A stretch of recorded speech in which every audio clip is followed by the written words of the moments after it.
France recalls its ambassadors to US and Australia in submarine deal backlash. Here's a summary of the article.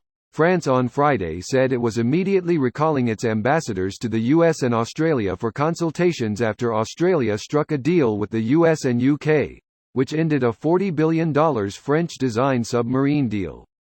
The rare diplomatic backlash against France's allies came 2 days after Australia announced the scrapping of a major purchase of French conventional submarines in favour of US nuclear-powered submarines.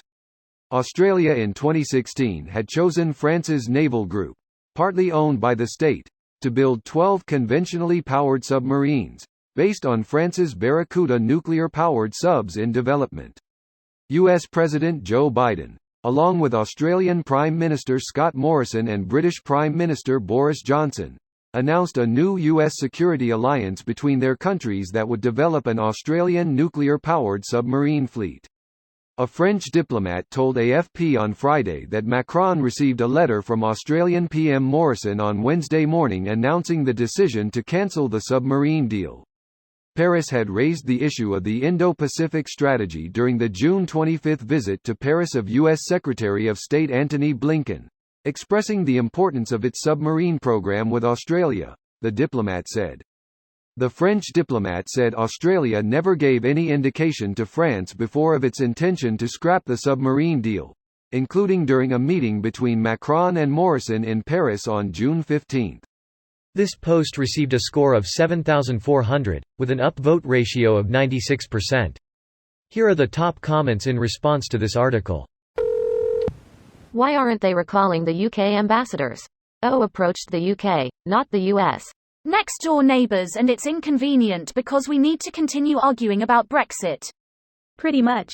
The French ambassador in the UK is way too busy with Brexit-related stuff to be removed for some symbolic nonsense. Isn't that all Brexit is? Symbolic nonsense? Pretty sure there are going to be real-world consequences. There are currently and ongoing real-world consequences.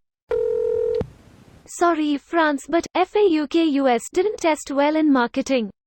FAUK-U buddy. Fuck you? No, fuck me pal. Save your anti-Rick speech for the Council of Ricks, Terror Rick. This whole thread has gotten ridiculous. Or geez.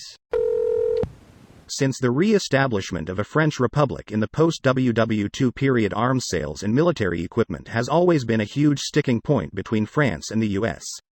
Some weird history here, like the Middle Eastern wars that were US planes and British tanks versus French planes and Soviet tanks. Who they sell to, which nations get contracts, who is allowed to have what tech, all this stuff. I expect this to just be yet another family squabble.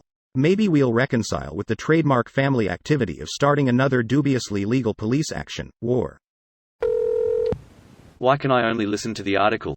I want to read. It shows as a regular article for me.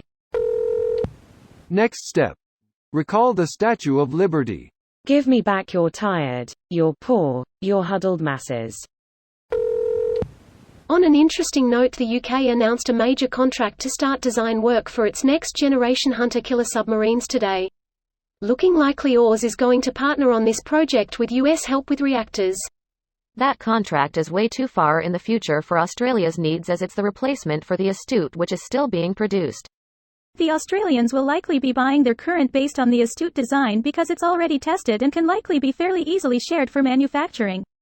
I suspect part of the deal also covers future Australian involvement in the Dreadnought class, which is the next generation of British subs still in design.